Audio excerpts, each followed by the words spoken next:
শাহবাগ গণজাগরণ মঞ্চের এর আগের কর্মসূচিগুলোর মতোই শুক্রবারও জনসমুদ্রে পরিণত হয় স্বাধীনতা প্রজন্ম চত্বর। জাতীয় সঙ্গীতের মাধ্যমে শুরু হয় জাগরণ সমাবেশ।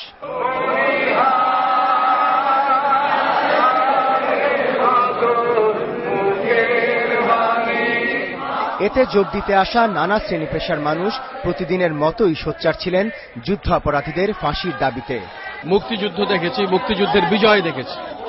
আজকে এত বছর পরে আমার মনে হচ্ছে আমরা আরেকটি বিজয় দেখছি।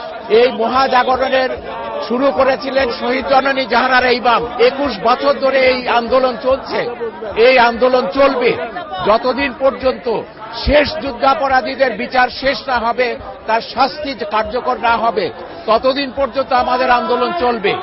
সমাবেশে বিভিন্ন ছাত্র সংগঠনের নেতাদের বক্তব্যের পর নতুন কর্মসূচি ঘোষণা করেন ব্লগার অ্যান্ড অনলাইন অ্যাক্টিভিস্ট নেটওয়ার্কের আহ্বায়ক ইমরান এইচ সরকার। এসব কর্মসূচির মধ্যে রয়েছে আগামী রোববার সকাল 10টায় দেশের সকল শিক্ষা প্রতিষ্ঠানে জাতীয় পতাকা উত্তোলন ও জাতীয় সঙ্গীত পরিবেশন। সে সঙ্গে সারা দেশের জেলায় জেলায় গণজাগরণ মঞ্চ গড়ে তোলার আহ্বান জানান তিনি। চূড়ান্ত বিজয় অর্জিত না হওয়া পর্যন্ত পাড়ায়, মহল্লায়, গ্রামে, গঞ্জে, লোকালয়ে প্রজন্ম চত্বরের অনুসরণে কার্যক্রম অব্যাহত রাখতে হবে। এছাড়াও লাগাতার কর্মসূচি থেকে সরে এসে প্রতিদিন বিকাল 3টা থেকে রাত 10টা পর্যন্ত শাহবাগের প্রজন্ম চত্বরে নিয়মিত কর্মসূচি অব্যাহত রাখার নতুন ঘোষণাও আসে জাগরণ সমাবেশ থেকে।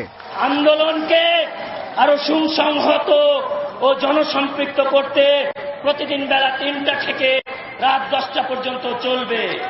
তবে যে কোনো পরিস্থিতিতে কয়েক মিনিটের নোটিশে প্রজন্ম চত্বরে দলে দলে সমবেত থাকতে প্রস্তুত থাকতে হবে।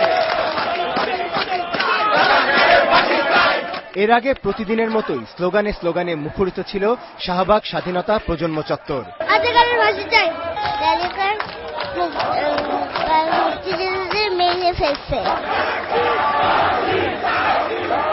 স্লোগানের মাধ্যমে দাবি পূরণ না হওয়া পর্যন্ত আন্দোলন চালিয়ে যাওয়ার ঘোষণা দেয় নতুন প্রজন্ম। Arafat Siddiqui, ATN news, Dhaka.